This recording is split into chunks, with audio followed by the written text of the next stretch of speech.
What's up, guys? Nightingale here, and welcome to the Master Tier List Guide. It's December 15th, 2020, and I'm aiming to get this done by January 1st at midnight. I have over 140 other videos to record, edit, and this video is going to be extremely long. I don't intend you guys to watch this video front to back. That's not what this is here for. Think of this as a master hub video, and inside this video, if you want to look at a specific unit's rating, you click down into the description, you go find their timestamp, you click on their timestamp, and it'll take you to the unit you're wanting to see. So if you're wanting to look at Diane, you click on Diane. If you want to look at Malim, you click on Malim and look at her. If you want to look at Merlin, click on Merlin. If you want to see Zeldris, click on Zeldris. If you want to see the Meliodas cluster, click on Meliodas. That's how I intend for you to use this video. Now, let me quickly address that. Being that this is hopefully going to release on January 1st, that means we will only have up to the end of December's units in here. So this will be the creation of the game to the end of December.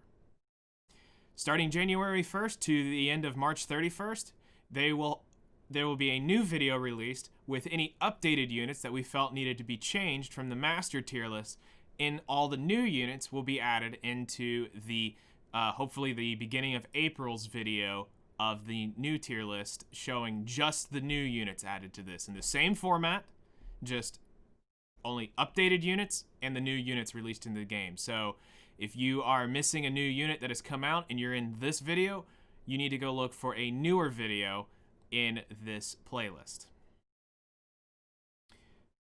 So before I close the intro, I just want to say, first off, a very big thank you to Weebs for being the partner in this. Being the second person to challenge me, just as much as I challenge him, to help make this as accurate and as least biased as possible. Without him and his knowledge of the game as well, this really would have been a lot harder to do, and maybe not as accurate without multiple opinions. Secondly, I want to thank the entire Twitch community that has come in and out of my chat over the weeks of us working on this and throwing your opinions out there.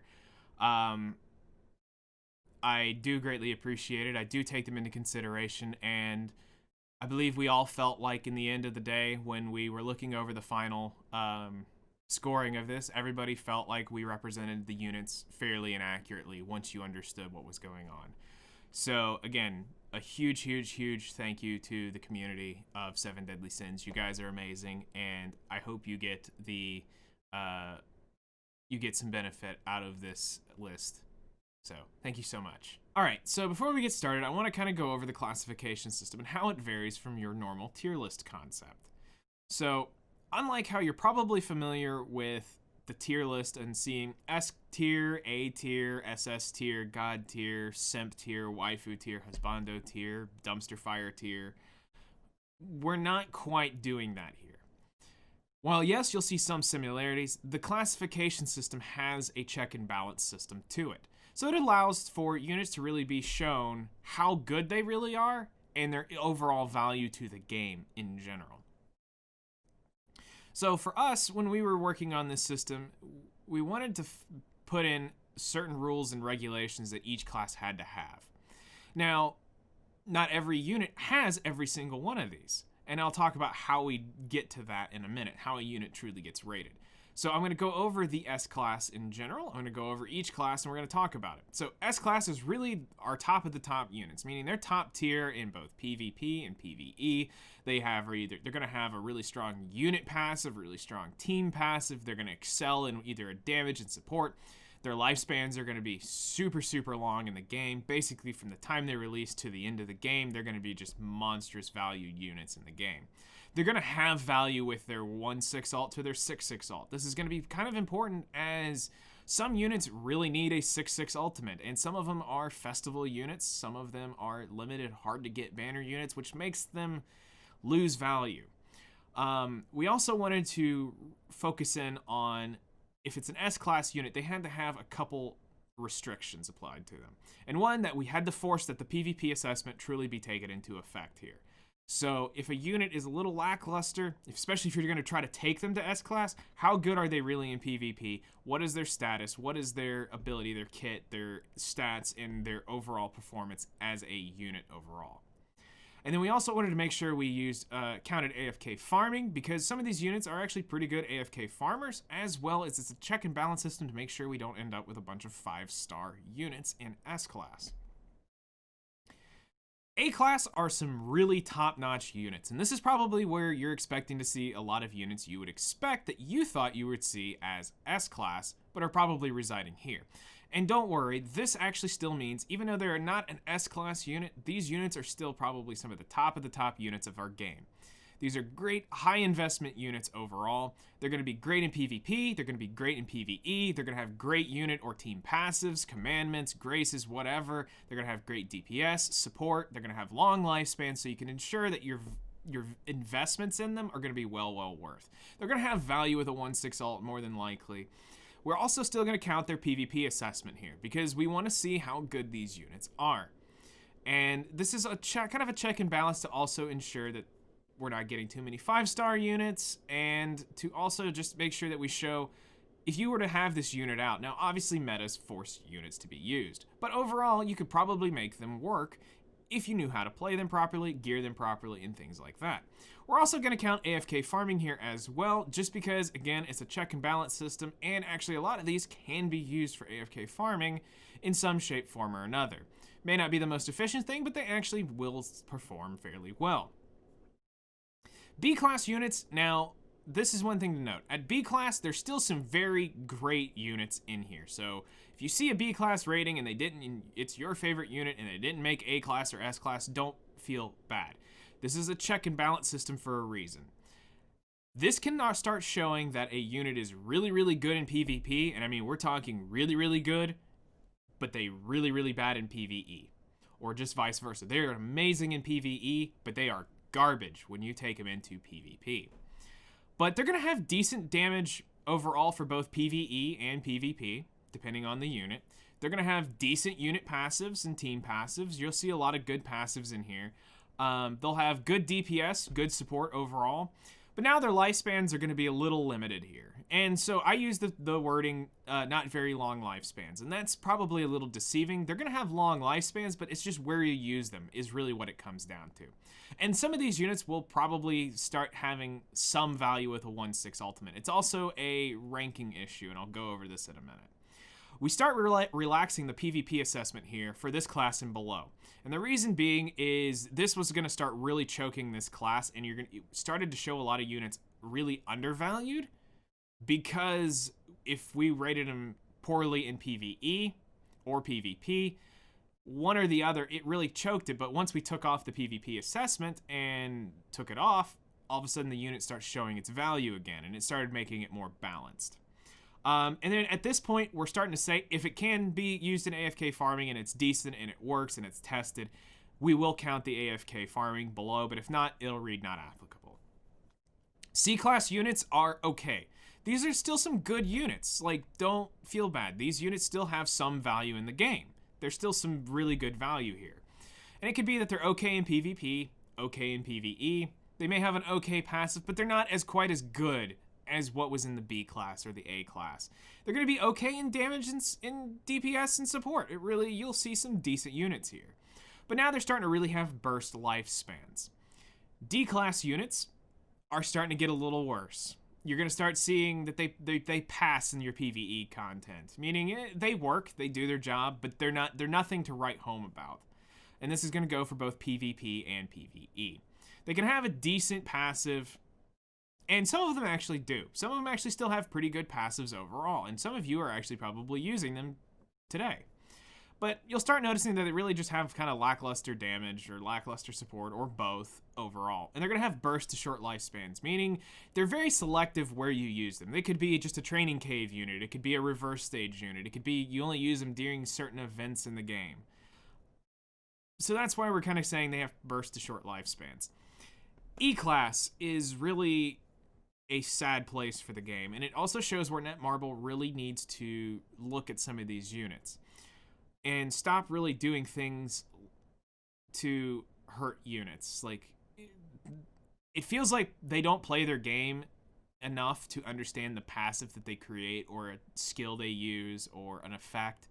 And a lot of these E-class units could instantly go up to D and C and some even probably B if you would just change the passive or a single skill effect or change how their basic stats are at 80. You know, things like that would drastically change a lot of these units, and a lot of these units would really move up in value. It's just they're being choked by one really bad decision or another.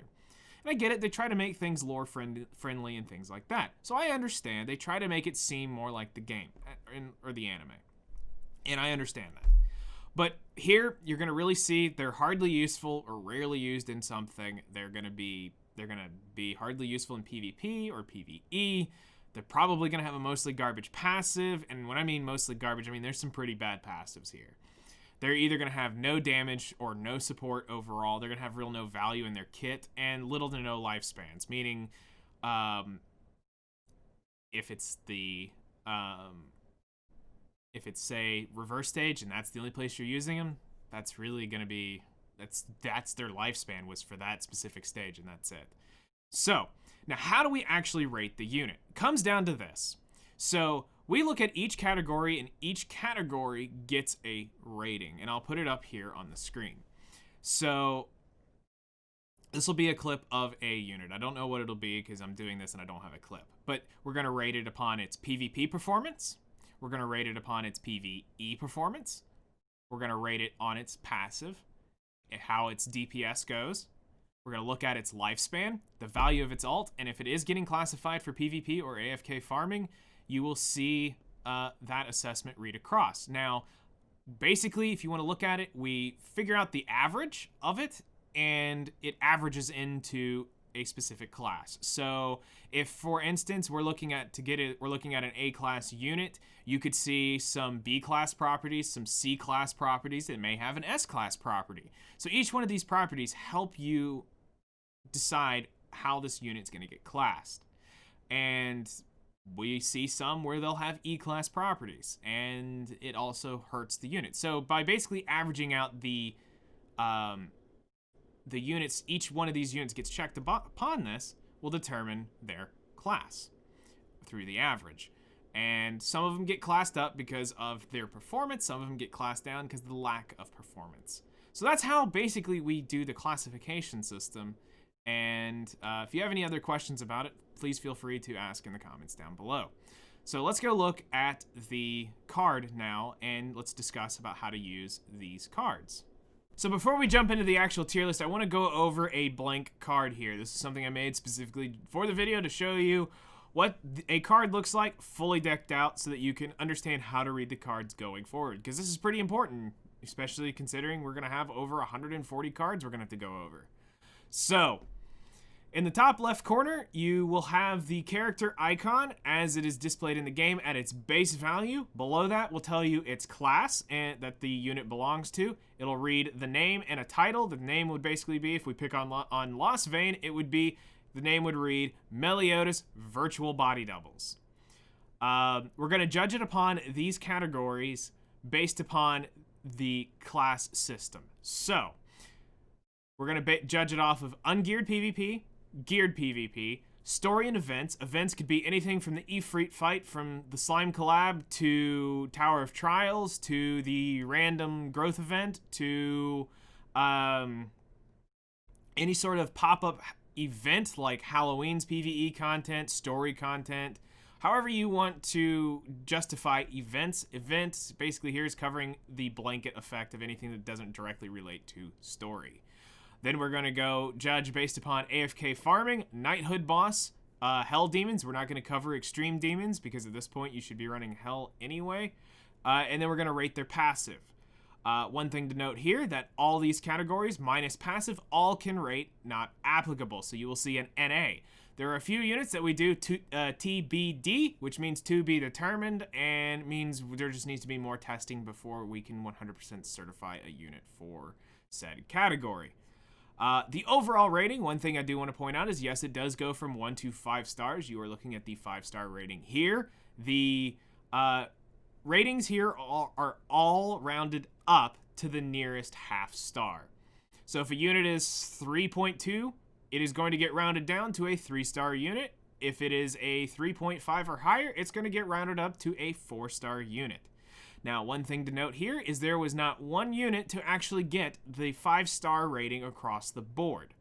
But we do have several units that did round up to the 5-star rating. So that is something to note. There is not a single character that earns a rating that looks identical to this. So let's talk about the type icons real quick, because I want to go over these, because this is going to be very important information for you to look out for on your units. So the first icon on the bottom left is the whale unit. Whale unit basically means it is a collab unit, or it is a unit that requires a 6/6 alt, or a heavy investment. So for free-to-play players, this is something you probably want to pay attention to. Is whether the unit is a whale unit or not. We have a reverse stage icon, and this basically means that the character is a reverse stage character, so you're probably going to have to invest into them no matter how good or bad they are. Now I'm going to give you an example of the 3 Housers. You have a red SSR Hauser and an SR blue and green Hauser. All 3 will have the reverse stage tag, but I'm pretty sure it's a good bet of which Hauser you actually want to level up. If you had to think about it, there was only one answer to that. So, Training Cave. If you see this icon, it typically means it's a key Training Cave unit. So, this doesn't mean it's every unit that can be used in Training Cave. This is the ones that get you around the big mechanic of said Training Cave bosses. So, if you see this icon, typically it's a character you're going to at least need to have level 60, 6 stars, or some of these you will need level 80 to get around certain mechanics. If it's a unit that's required for Towers of Trials or is a highly recommended Tower of Trials unit, you will see this icon appear. You should see more of these appear as the tier list goes on and ages. So hopefully as the next batch comes through, more of these icons appear on this list, which will be updated in a later video. If you see the final boss icon, and specifically if you see an icon with the Spartan helm with the spears, it means it's a meta unit. So this is probably a unit you're going to need to get near top score. If you do not see the Spartan spears and you see just a blank Spartan helm, it means it's an alternate unit which can help you clear that specific final boss. And it'll also note down there, it'll say whether or not it is a alternate unit. In this case, this unit is a final boss Xerath meta unit. I have no idea what you're talking about. This should never exist, but I hope it does. And I think you know who that is, and I hope it exists. So that's the card in a nutshell, and let's jump in and rate some units. Green Allioni is a D-class unit. He is a required reverse stage unit, so you will have to level 86 star him. He's hardly useful really when it comes to PvP. Occasionally with stance rules he can be useful. He passes in PvE, mostly due to the fact he's required for reverse stages. He's got an okay team passive. He's got okay support with his taunt, and as far as his lifespan, he has very short lifespans in the game. Blue Arden comes in at E class. He is hardly useful and rarely ever used in PvP, and he's rarely used in PvE as well. The only thing he is used for really is the reverse stage requirement, which you will need to level 86 star him for. He can have a decent passive if you classify that as decent, but he's honestly just lacking in damage and support, and he's really never used once you use him for reverse stages. Blue SR Arthur comes in at D class. He's hardly used in PvP. He really honestly passes in PvE content. You can have a decent passive, but honestly he's really just lacking in damage and support. But he does have burst lifespans, and honestly he's really just a training cave unit at this point. Blue SSR Arthur comes in at an A-class unit. He is great in PvP, both in geared and ungeared. He is great in most of the PvE game modes. You can use him wherever really you want. He has phenomenal damage due to his passive. He has a very long lifespan once he was introduced, and he really does have value with a 1/6 alt to a 6/6 alt. He is an absolute DPS monster. Red SSR Arthur is coming in at A class. He is great in PvP, although his time is slowly fading. He is top tier in PvE game modes. His gold buff is absolutely fantastic. 30% basic stats and debuff immunity for 3 turns. Absolutely amazing. He's got a great team passive. He excels in DPS and support, which is very, very unique for him. And he's got a very long lifespan since he was released with or without a 6/6 ult. He has extreme value. Athena comes in at a C-class unit.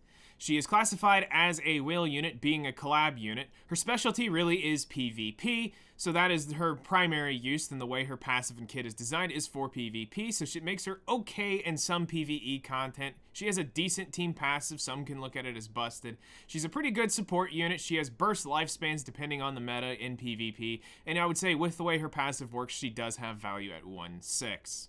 Blue SSR Brawler Bond comes in at a C-class unit. He's hardly or rarely used in PvP. He's okay in some PvE. He's most known for his roles in Hell Demons. He's got a okay unit passive. His damage is okay. He's better at support, honestly, for Hell Demons than he is damage. And he doesn't really have a long lifespan, but you could say he does have value at a 1/6 ult. Green SSR Brawler Bond comes in at an E-class unit. He is hardly used in PvP. He's hardly used in PvE. He's got a garbage passive. He's got lackluster damage. He's got no support. He's had no lifespan since his unit came to the game. Literally, there's no reason to level this unit if you have him in your box, other than for cosmetics. That would be it. Blue SSR Nunchuck Bond comes in at a B-class unit. While being hardly useful and rarely used in PvP, he is decent in most PvE content, most notably for his Hell Demon role, as being a great damage and support unit for that. He does have value with a 1/6 ult, so you don't need to feel that you have to 6/6 this unit to get his value. He does have a very long lifespan due to his role in Hell Demons. Green SSR Nunchuck Bond comes in at a B-class unit. While being more specialized for PvP, he is decent in most of the PvP game modes. He's great in PvE game modes due to his fact he's a great AFK farmer for it. He has a decent passive, he's got good damage and support, he's got a very long lifespan since his introduction, and he does have value with a 1/6 ult.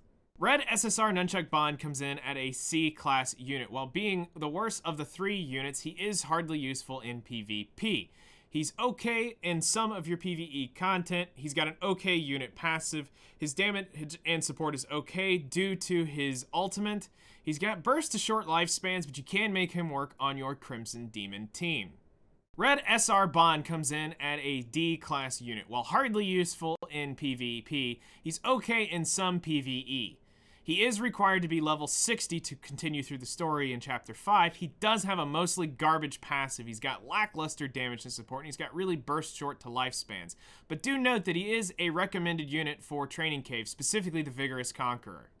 Bellion comes in at a D-class unit. While hardly used and rarely used in PvP content, he does pass in PvE content with a AoE cleave card and the ability to roll ultimate move gauge back. But he does suffer from a pretty trash passive, which gives him lackluster damage and support, and he has pretty much little to no lifespan once his banner is come and gone. Benimaru coming in at a D-class unit. He is classified as a whale unit, being a collab character. He is hardly used and rarely used in PvP, mostly due to the fact he doesn't have engravings. He passes in PvE content. While he did surprise me in Hell Demons, he outputting decent damage. He really does have lackluster damage and support, which leaves him to have little to no lifespan once the slime collab had happened. Cain coming in as a C-class unit. While being hardly useful and rarely used in PvP, he does have some value in PvE. He is a required reverse stage unit, so you'll probably need to level 80 and 6-star him. His passive, however, does lead him to have the most use for your normal to extreme demons, and can be used in Grey Hell Demon as a sub-slot character as well, giving him a very long lifespan in the game.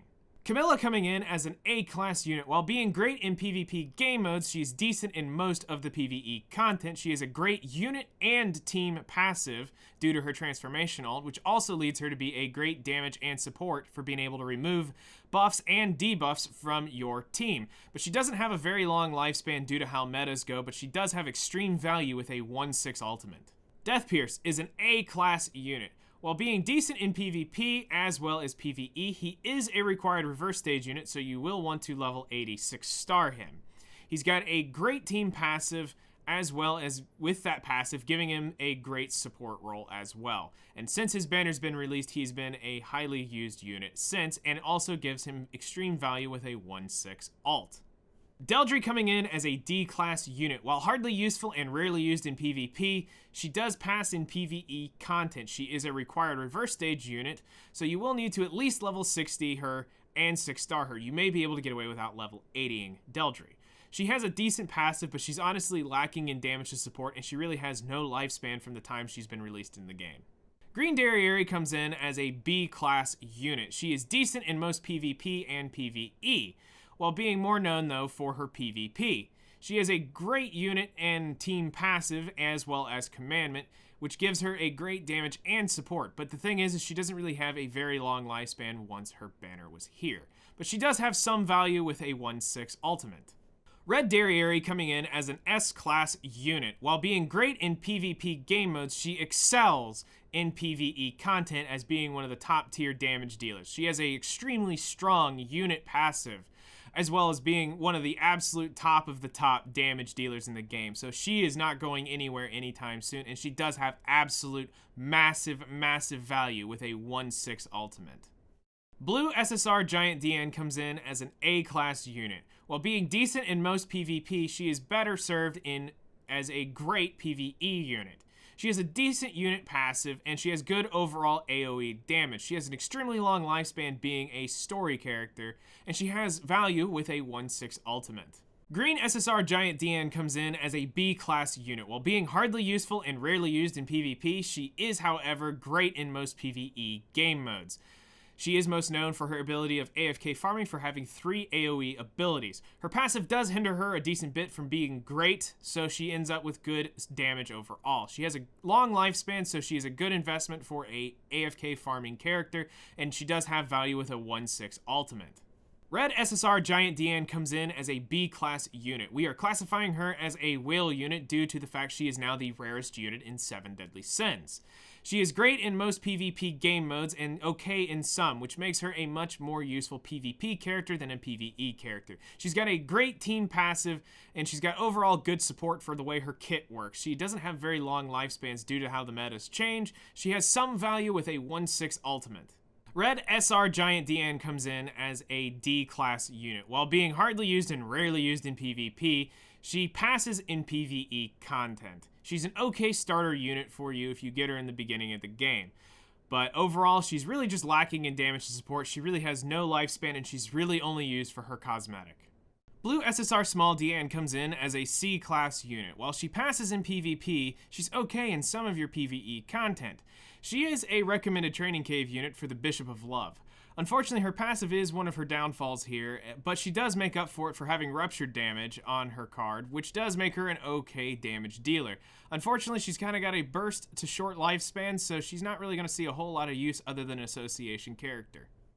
Green SSR Small Diane comes in as a B-class unit. She is decent in most PvP and excels in geared PvP. She's okay in some of your PvE content, but due to the way her kit is set up, she is definitely built for PvP.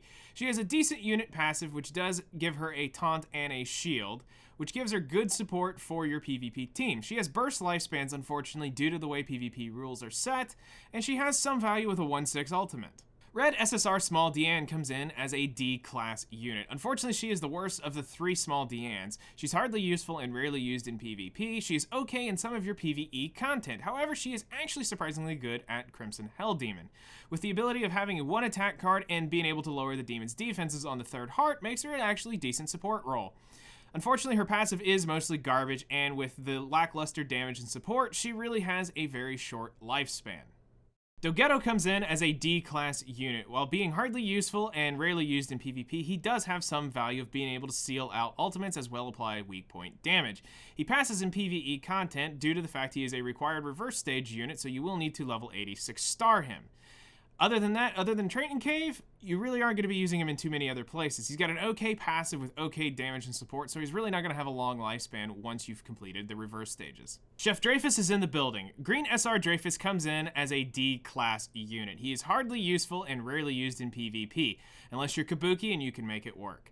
He passes in PvE content as a required reverse stage unit, so you will need to level 86 star him. He's got an okay team passive, he's got okay support, and he has burst to short lifespans due to the fact you will really only be using him in Training Cave.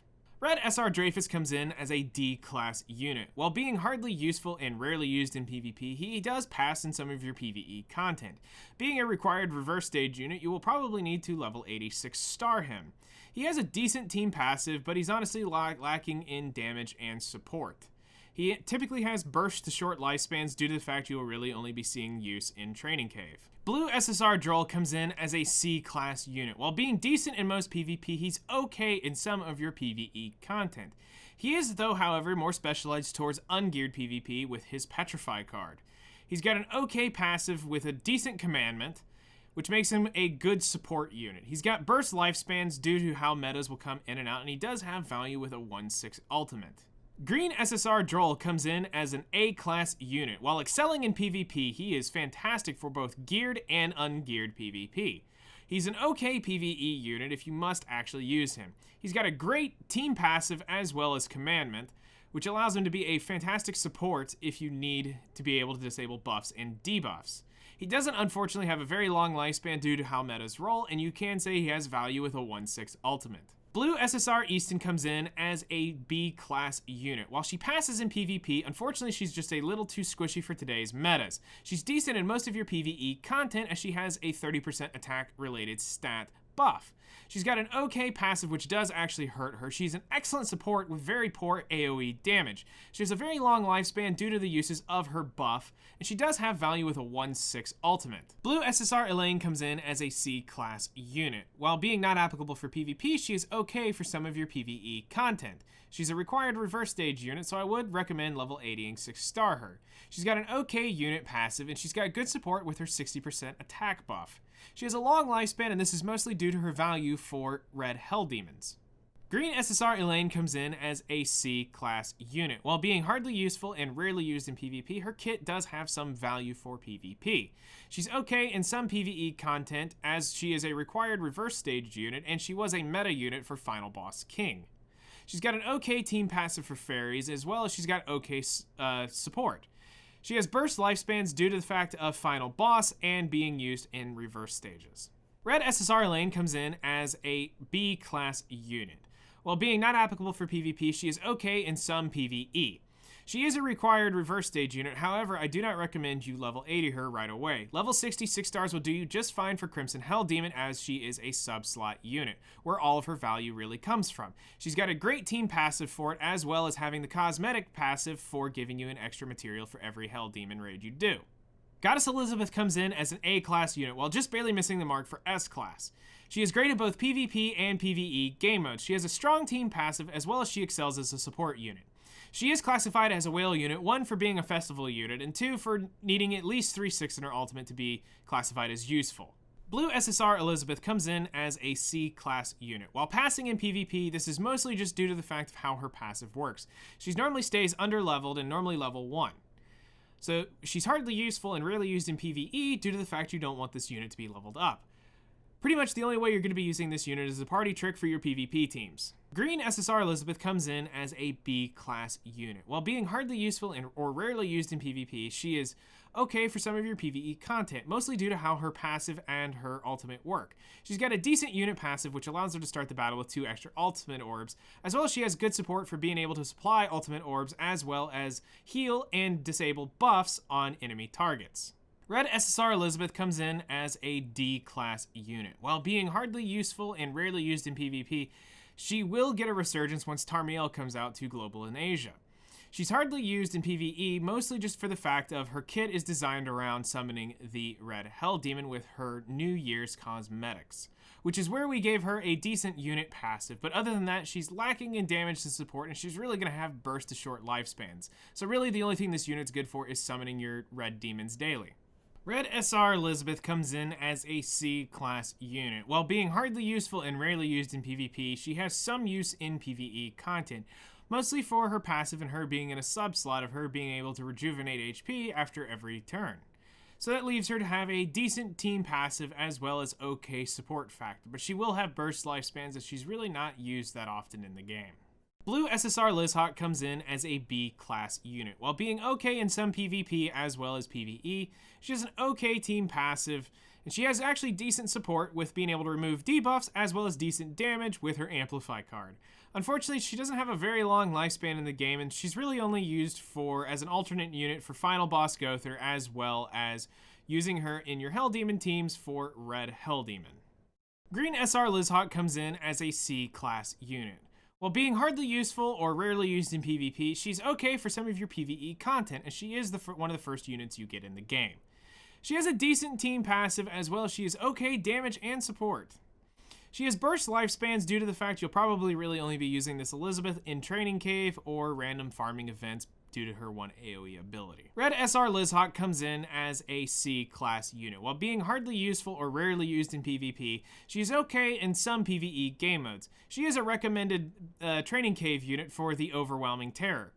She can be used, however, in your Hell Demon teams or in the old school normal to extreme demons as a very good unit to use. Unfortunately, she now has kind of burst lifespans as there are other units that do her job and better. Elatte coming in as a B class unit. While being rarely used in PvP, she will see some use later on. She is okay in some of your PvE content. She's most known for being a support unit for your Knighthood bosses. She is also a good support for your Crimson Hell Demon team, if you can keep her alive long enough to be able to trigger her passive as well as get a gold card off on the final heart. Blue SR Eren comes in as an honorary A-class member. While he passes in PvP, mostly just due to the fact that he's an SR unit. He's great though for most of your PvE game modes. He's got an okay unit passive which does hold him back because there's not many unknown monsters. He does, however, have a great damage ability just for the fact he has Derieri's buff card, and he's got decent damage for an SR unit. So for free-to-play players, he has a very, very long lifespan, as this unit was given to us for free 6/6 during the Attack on Titan collab.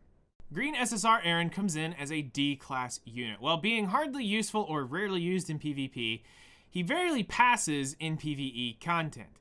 While he does have an okay passive in his human form, his Titan form is very lackluster in damage. He is classified as a whale unit, being a collaboration unit, and their banners have yet to return.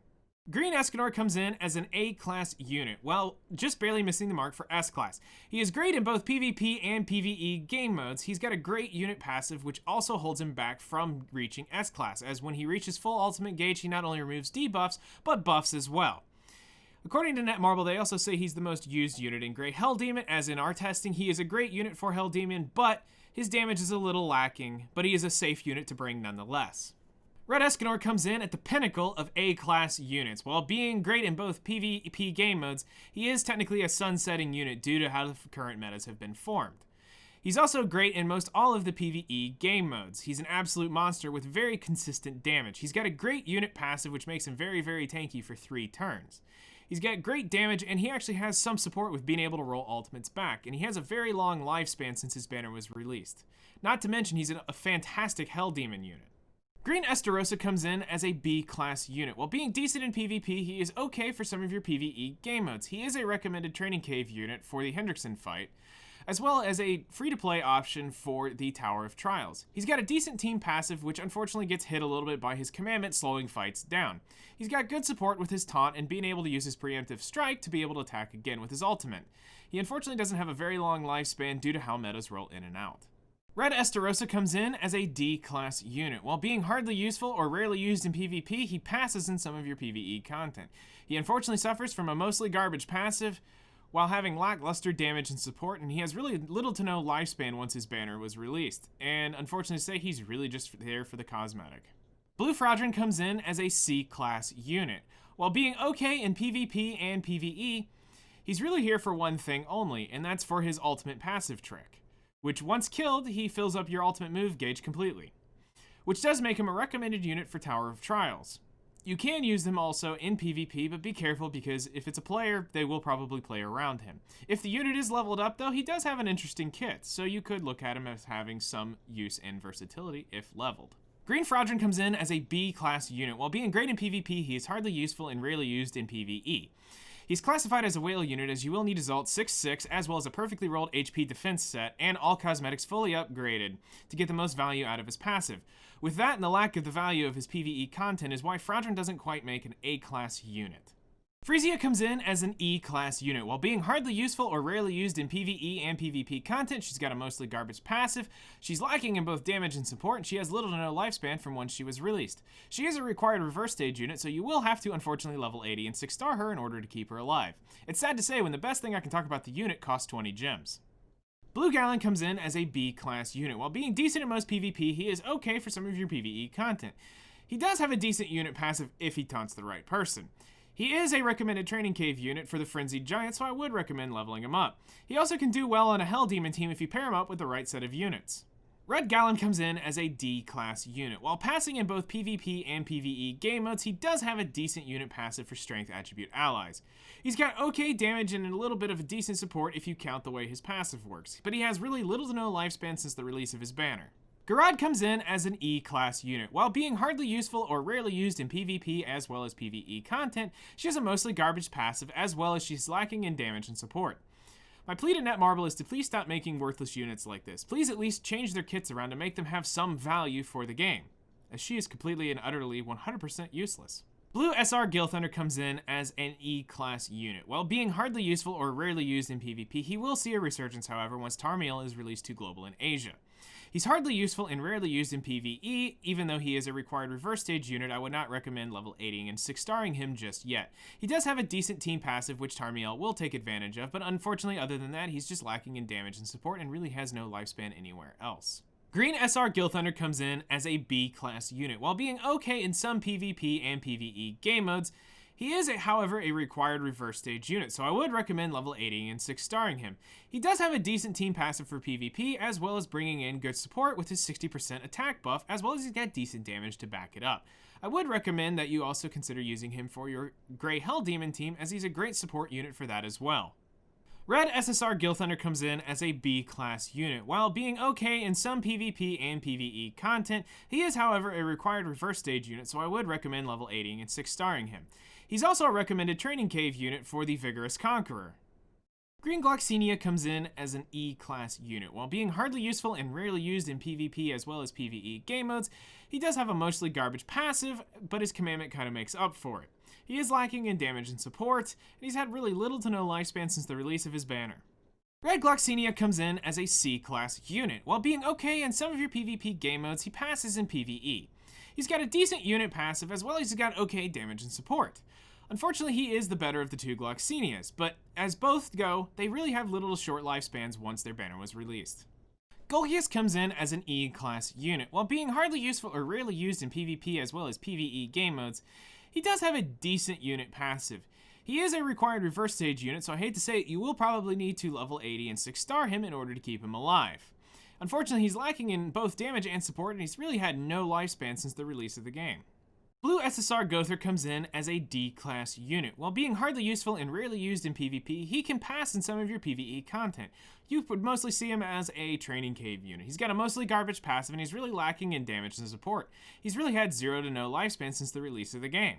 Green SSR Gowther comes in as an S-class unit. While being top tier in both PvP and PvE game modes, he has an exceptionally strong team passive, as well as he's got amazing support and decent damage to back it up. This unit won't be going anywhere anytime soon, so you expect his lifespan to be extremely long.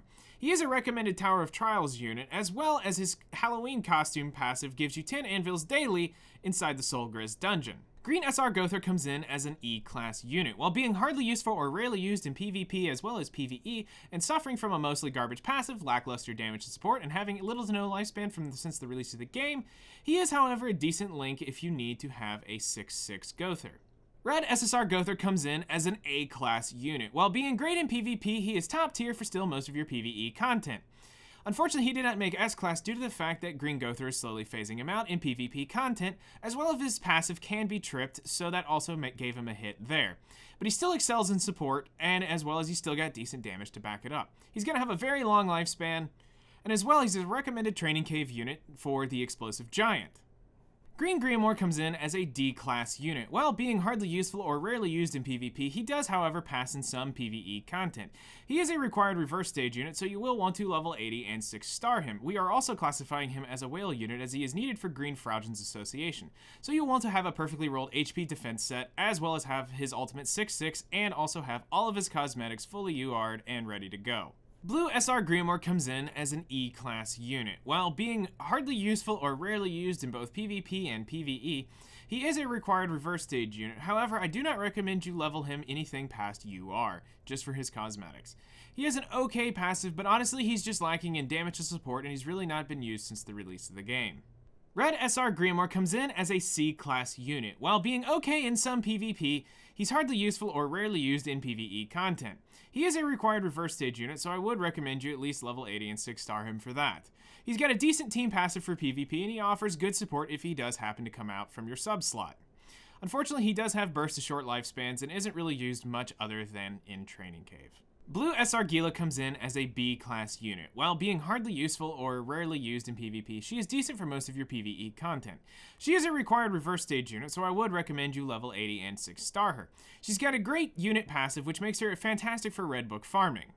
Green SSR Gila comes in as a C-class unit. While being hardly useful or rarely used in PvP, she is okay for some PvE content. She is a required reverse stage unit, so I would recommend level 80 and 6-star her, especially because if you've been playing since Halloween, you probably have a 6/6 version of her. She's got an okay passive, and she's got okay damage and support. She has bursts of short lifespans, and this is mostly just due to the fact you're only going to really be using her as a Jericho Association or in Training Cave or the reverse stages. Red SSR Gila comes in as a C-class unit. While being hardly useful or rarely used in PvP, she is okay for some PvE content. She is a required reverse stage unit, so I would recommend level 80 and 6-starring her. She's got a decent team passive, which helps her out with death matches. She also has decent support with her ignites, and I would recommend using her for a Hell Demon team if you don't have many red units. Unfortunately though, other than reverse stages and Training Cave, she doesn't really have a long lifespan, and other than being a Jericho Association. Gustav comes in as a C-class unit. While being not applicable for PvP, he is okay for some of your PvE content. He is a required reverse stage unit, so I would recommend level 80 and 6-starring him. He's also a recommended Training Cave unit for the Vigorous Conqueror. If you would also like to use him in your normal to extreme red demon, you can as well, to be able to freeze the demon and do extra damage with his gold card. Hawk comes in as an E-class unit. While hardly useful or rarely used in PvP, he does, however, pass in some PvE. While he had his buff passive of 50% all stats, made him an excellent unit for new players to be able to clear a lot of difficult story missions. Unfortunately for the Scraps Captain, once the buff to his passive is gone and back to 15%, he's hardly used for any content. Blue Helbram comes in as a D-class unit. Being hardly useful or rarely used in PvP, he passes for some PvE content. He is a required reverse stage unit, however I don't recommend level 80ing this unit. 6-starring him is fine if you just want box CC. He's got a decent passive, and he's got okay damage and okay support, but really he has little to no lifespan once his banner has come. Blue Human Helbram comes in as an E-class unit. While being hardly useful and rarely used in both PvP and PvE, he does have some value with his team passive. When the hero has 4 or more ultimate move gauge, allies are immune to stuns, petrifications, and freezes. While that may be his only and best quality, we are classifying as a whale unit, as you will only be able to obtain him from the top 100 PvP rewards. He is also kind of decent for your Red Hell Demon team if you do want to flex in that. Green Helbram comes in as a B-class unit. While being hardly useful or rarely used in PvP, he is decent for most of your PvE content. He is a required reverse stage unit, so I would recommend level 80 and 6-starring him just for that alone. He also is a fantastic support unit as he supplies a 30% all attack stat buff, so that makes him a fantastic unit for your Hell Demon team, as well as if you need a buffer for your Knighthood bosses. Red Helbram comes in as a C-class unit. While being okay in both PvP and PvE, he is a required reverse stage unit, so I would at least recommend level 60 and 6-star him. He is also a recommended unit for Training Cave for the Explosive Giant, which you will probably need him for. He's got an okay passive, and he's got decent support with the fact that he's able to petrify units, just like King. He's got burst to short lifespans, unfortunately, and this is just due to his falling metas in PvP. Blue SSR Hendrickson comes in as a C-class unit. While being hardly useful and rarely used in PvP, he is okay for some of your PvE content. He is a recommended reverse stage unit, so I would recommend level 80 and 6-starring this unit. He's also got decent support for his ignites for your Hell Demon team, as well as he's got decent damage, which goes against popular belief. Green SR Hendrickson comes in as a D-class unit. While being hardly useful and rarely used in PvP, he does pass in some PvE content. He is a required reverse stage unit, so I would recommend at least level 80 and 6-starring him.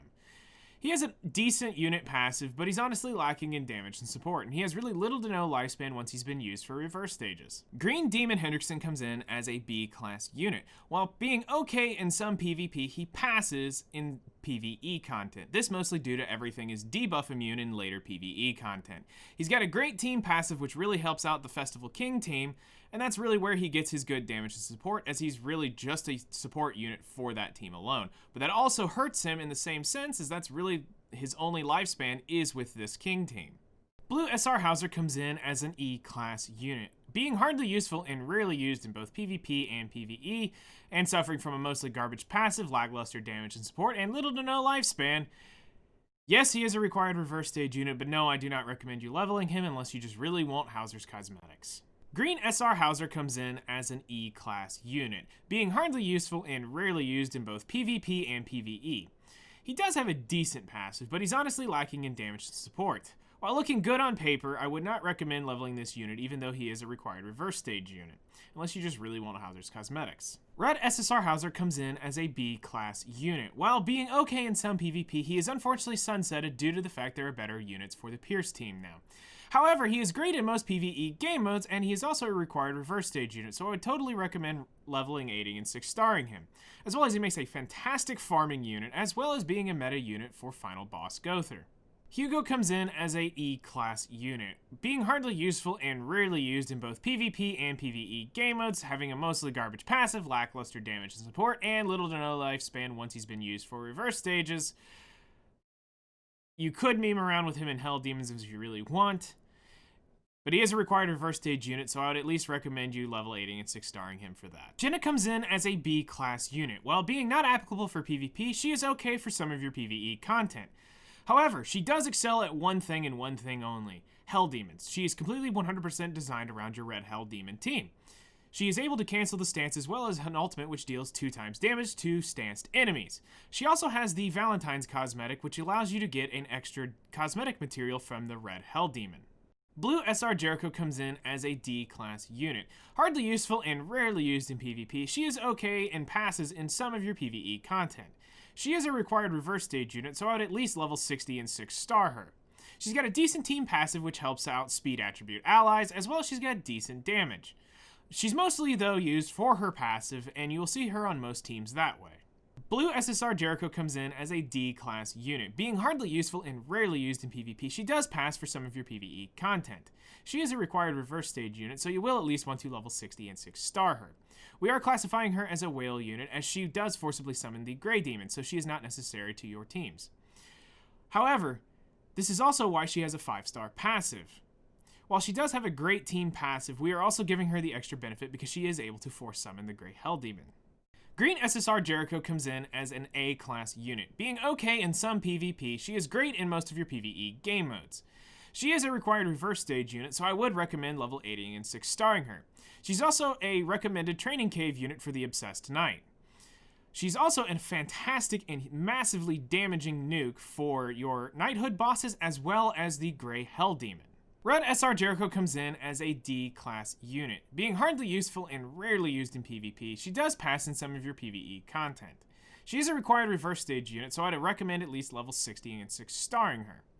She's most known for her passive, which helps strength attribute allies. She's got okay damage to support otherwise, but she honestly has bursts of short lifespans other than being a sub-slot character. Jillian comes in as a D-class unit. Being hardly useful and rarely used in PvP, she passes in some of your PvE content.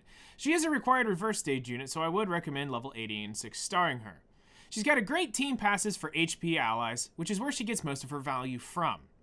She has little to no lifespan once you've used her for the reverse stages and other than being a sub-slot character. Jude comes in as an E-class unit, being hardly useful and rarely used in both PvP and PvE content, having a mostly garbage passive, suffering from lackluster damage and support, and yep, you guessed it, having no lifespan, other than being used in reverse stage. So unfortunately, I have to recommend you level 80 and 6-starring him to keep him alive for your reverse stages. Blue Fat King comes in as an E-class unit, being hardly useful and rarely used in both PvP and PvE game modes. He does have a decent unit passive, but he's honestly really lacking in damage and support. Green Fat King comes in as a D-class unit, being hardly useful and rarely used in PvP. He does pass in some of your PvE content. Unfortunately, he suffers from a mostly garbage passive and really lackluster damage and support. He really had little to no lifespan in the game, although he was an alternate unit for final boss Diane. That was really the only place most people used him. Winged King comes in as a B-class unit. Unfortunately, he does not make A-class, as he needs other units to help him get there. He is great in PvP game modes, and this is really where his specialty lies. He passes in some PvE content, and he's got a decent passive, but unfortunately he cannot activate it himself. He's got good damage for the unit as himself. He's got burst lifespans, and this is just mostly due to how the PvP metas goes. We are classifying him as a whale unit, as 1, he's a festival unit, and 2, his abyss damage has significant power creep in it as it goes from 1/6 to 6/6. Blue Skinny King comes in as an A-class unit. Being top tier in PvP game modes, he is decent in most of your PvE content. He is a recommended training cave unit for the explosive giant. He has a decent team passive, and he excels in both damage and support. Unfortunately, he did not make S-class due to the fact of his AFK farming was taken into consideration, as well as he's not really that great for Hell Demons. Green Skinny King comes in as a B-class unit. Being hardly useful or rarely used in PvP, he is decent in most PvE, however. He's got a decent unit passive, which helps him excel in his damage. He's one of the best units to use for your Grey Hell Demon teams. Red Skinny King comes in as a B-class unit. Being decent in most PvP, he is okay for some of your PvE game modes, as he is a decent farmer because he has double AoE skills. He's got a great team passive, as well as he's got decent damage overall. One thing to consider with this unit is that his value basically is based around how much Pierce is being run in PvP. That determines the usefulness of the unit or not. Kyo comes in as an A-class unit. Being great in PvP game modes, he is decent for most of your PvE content. We are classifying him as a whale unit, as he is a collaboration unit and those banners have yet to return. He was also a final boss Rugal meta unit, and as well as he's a great unit to use during Season 3 of the Knighthood boss. Levi comes in as a C-class unit, being okay in some PvP as well as some PvE. He's got a decent unit passive as well as decent damage. He is classified as a whale unit, as any of the collaboration units have yet to come back. Red Awakened Lilia comes in as a C-class unit. While passing in PvP, she's okay for some of your PvE content. She's got an okay team passive, and she's got okay support and damage overall, as she's really a support unit for the Festival King team.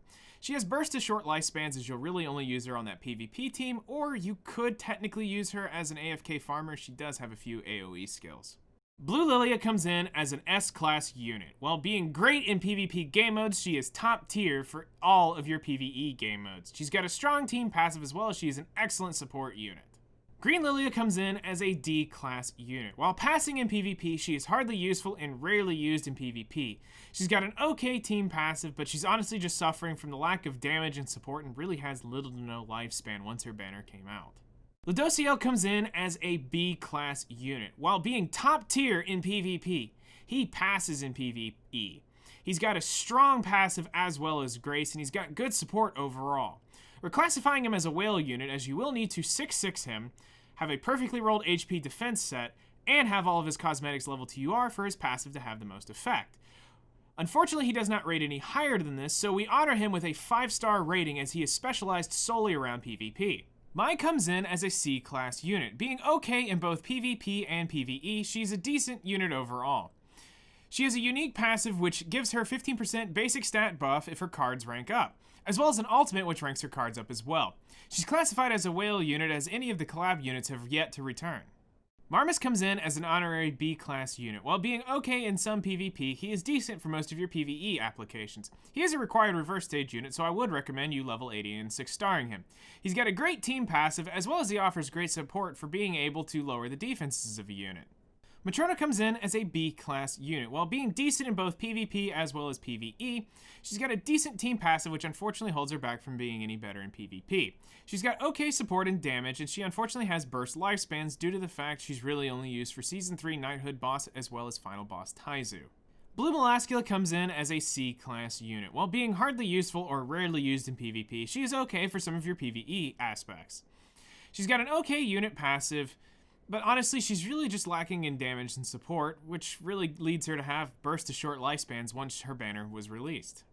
Red Melascula comes in as a C-class unit. While passing in both PvP as well as PvE, she's got a decent team passive, which is where most of her value comes from. She's able to keep the first dying ally alive for 3 turns, surviving at 1 HP. Unfortunately, this can be easily countered by just killing Melascula off. She's got okay support and damage, and she really honestly has burst to short lifespans, as she's really only used as a support unit for Tower of Trials. Lost Vein Meliodas comes in as an S-class unit. Being top tier in PvP game modes, he is great for most of your PvE applications. He's got an absurdly busted unit passive, which allows him to rank up cards for every time he receives a critical strike. He excels at damage, and he's also a very long lifespan unit. Also, we are classifying him as a whale unit, 1 for he's a festival unit, and 2 there's absurd power creep in his ultimate for every level spent. Blue SR Meliodas comes in as a D-class unit. While being hardly useful and rarely used in PvP, he passes in some PvE content, as he is also the first unit you get in the game. He's got a decent passive, and he honestly has okay damage and support, but unfortunately, once you pull another Meliodas, he's really going to have short to burst lifespans other than an association character. Blue Demon Meliodas comes in as an A-class unit. Being great in both PvP as well as PvE content, he unfortunately does not make S-class due to the fact that he needs Blue Lilia to get there. He's got a great unit passive which allows him to not be attack disabled as long as he has 4 orbs or less. He's got great damage overall by himself, and as well as he's got a long lifespan, so you can rest assured that your investment is well worth it. Green Demon Meliodas comes in as a C-class unit. Being hardly useful and rarely used in PvP, he does pass for some of your PvE content. He's got an okay unit passive, but unfortunately most of his value comes from his New Year's cosmetic, which allows you to summon the Crimson Demon. This is also why we're classifying him as a whale unit, as he is a seasonal character. Red Demon Meliodas comes in as a B-class unit. Being hardly useful or rarely used in PvP, he does do decent in most of your PvE applications, however. He has a decent unit passive, but unfortunately it requires a unit dying for it to trigger. He is also great in damage and support, for his ignites for 1 and his damage overall is actually really impressive. He's got a really long lifespan, and this makes him also a very great choice for your Crimson Hell Demon team. Green SSR Meliodas comes in as a B-class unit. While passing in PvP, he is okay for some of your PvE applications. He's got a decent unit passive, which allows him to hit for an absolute mega brick ton if you have him low health in a gold counter card, which will allow you to clear a lot of really difficult, even late game story content. But unfortunately, he's got bursts to short lifespans, as there are better Meliodases out there now. Red SSR Halloween Meliodas comes in as an E-class unit, being hardly useful and rarely used in both PvP and PvE.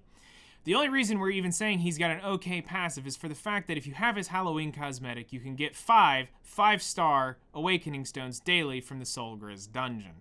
Other than that, he's lacking in damage and support, and he has really little to no lifespan in the game. Blue Merlin comes in as a C-class unit. While passing in PvP, she is decent for most of your PvE applications. She's got an okay unit passive, and she's got good damage and support overall.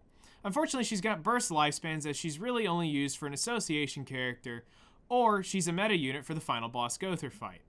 Green Merlin comes in as an S-class unit. She is top tier in PvP, as well as she is great in most PvE content. Her passive is one of the most used passives in the game, as you start the battle with an extra alt orb. She excels in both damage and support, as being able to roll back ultimates as well as shield you from attacks with the perfect cube, making this Merlin a must-have for all players. Red Merlin comes in as a B-class unit. Being great in PvP game modes, she is decent in most PvE content. She's got an okay unit passive, and she's got great damage and support overall. She is a recommended training cave unit for the Overwhelming Terror. This is unfortunately why she has not very long lifespans, as she's only really used there, as well as she was a meta unit for the final boss Meliodas fight. Mikasa comes in as a B-class unit. While being decent in most PvP, she is okay for some of your PvE content.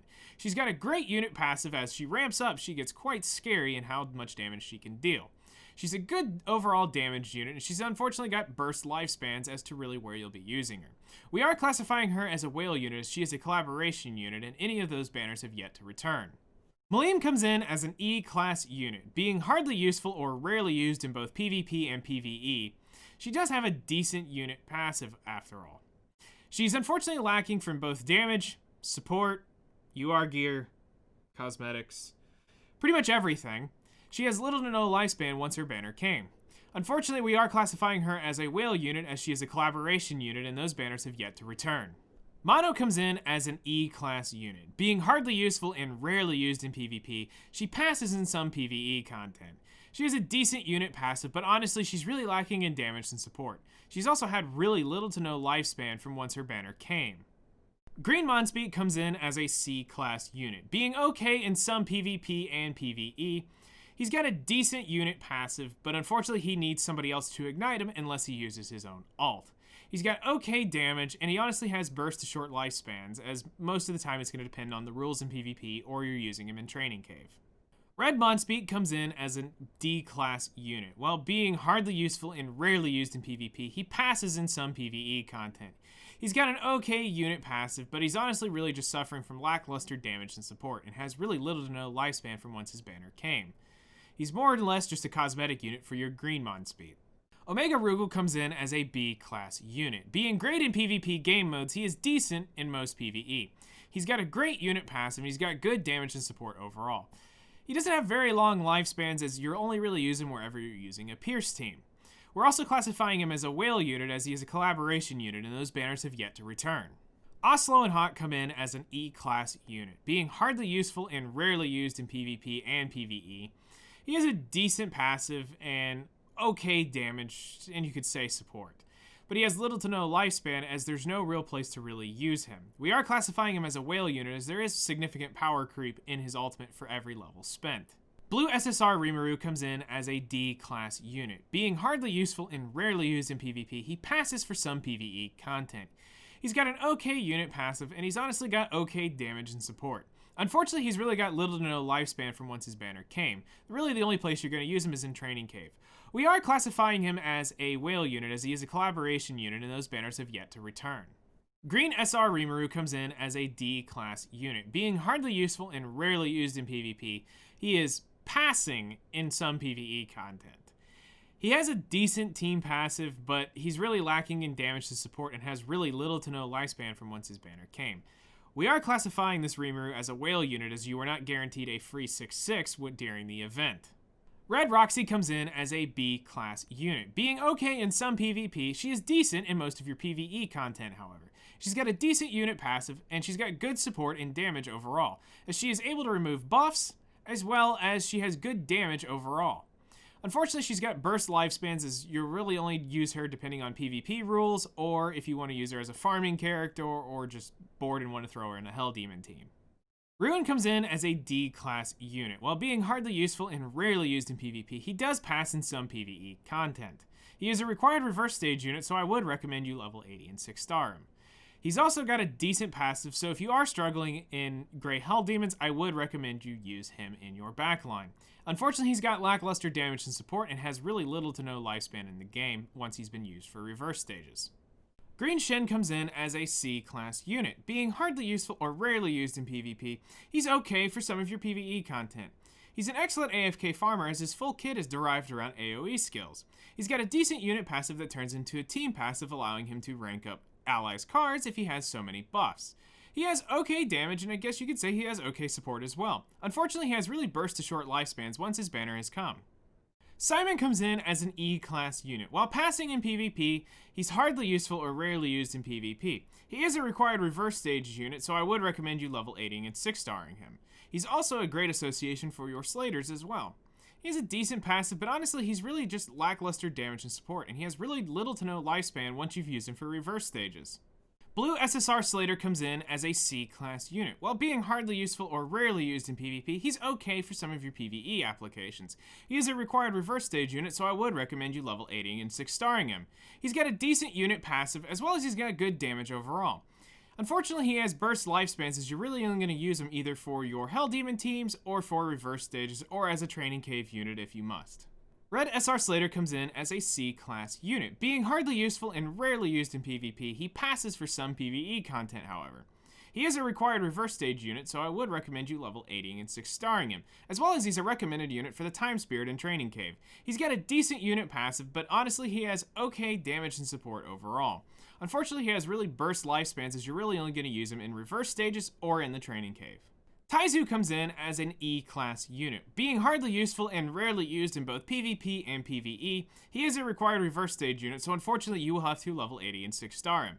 He has a decent passive, but honestly he's really just lacking in damage and support and has really little to no lifespan once you use him in reverse stages. Conclusion: Twiggo comes in as a C-class unit. Being hardly useful or rarely used in PvP, other than a sub-slot, he does pass for some PvE content, however. He is a required reverse stage unit, so I would recommend you level 80 and 6-star him. He's got a great team passive, but unfortunately he's really got lackluster damage overall. Green Valenti comes in as a B-class unit. Being decent in most PvP, as she's one of the best counters to the Pierce team, she's okay in some of your PvE content. I am recommending her as a recommended Training Cave unit, just because if you are struggling on the Obsessed Knight, she can help you live through it. She's got a great team passive, and she's got good damage and support overall. Vivian comes in as a D-class unit. Being hardly useful or rarely used in PvP, she passes for some PvE content. She is a required reverse stage unit, so I would recommend you level 80 and 6-star her. She's also a recommended Training Cave unit for the Time Spirit. Unfortunately, she's got a mostly garbage passive, and she's better at support than she is damage, if that's saying anything. And she has really burst to short lifespans, so you're really only going to use her in Training Cave. Weinhardt comes in as a D-class unit. Being hardly useful or rarely used in PvP, he passes for some PvE content. He is a required reverse stage unit, so I would recommend you level 80 and 6-star him. Unfortunately for Weinhardt, he's kind of a sunset unit for AFK farming, but if you don't have many good options, he is a good AFK farming option.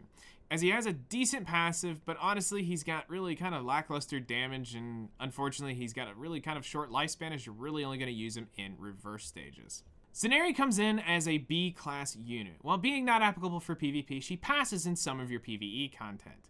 For Zeneri though, most of her value comes in from her Sweet Temptations cosmetic, as she gives you an extra splendid fabric for every time you run her as a unit in your Grey Hell Demon team.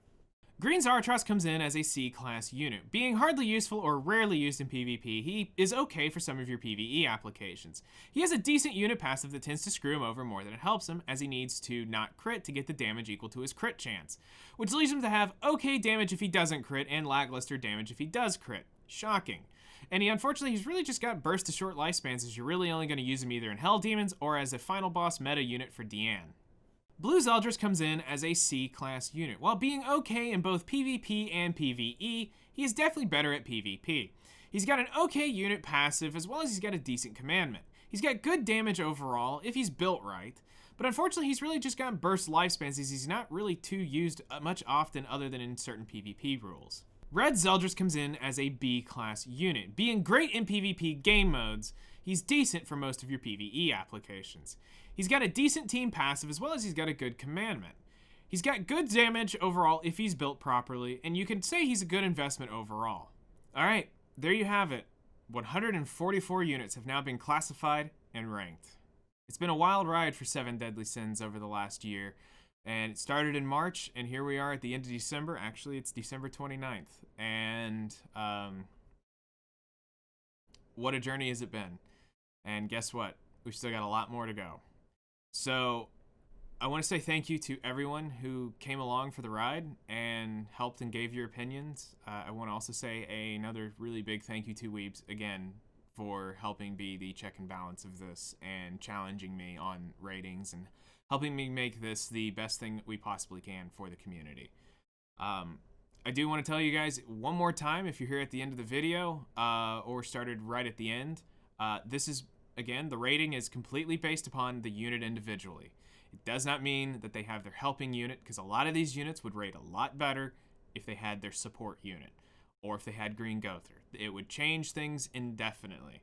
So this is the units, again, represented in their own thing. And I know I'm going to make some of you upset. Some of you are going to be like, but this unit needs to be this. No, it doesn't. This is where it needs to be as they stand now. I'm more than welcome for you guys to come and chat and we can talk about it. And who knows, maybe we were too harsh, or maybe we weren't harsh enough. And we're going to keep working on this and make this the most refined thing we possibly can. So thank you guys so much for watching. If there's any single one of you who watched this video in its absolute entirety, I'm really curious. I want to hear down below. So thank you guys for watching. If you like this video, make sure to hit the like button. Subscribe if you'd like to stay up to date with the latest information. If you'd like to come hang out with me live on Twitch, my link's down below. And I'll see you guys in the next one.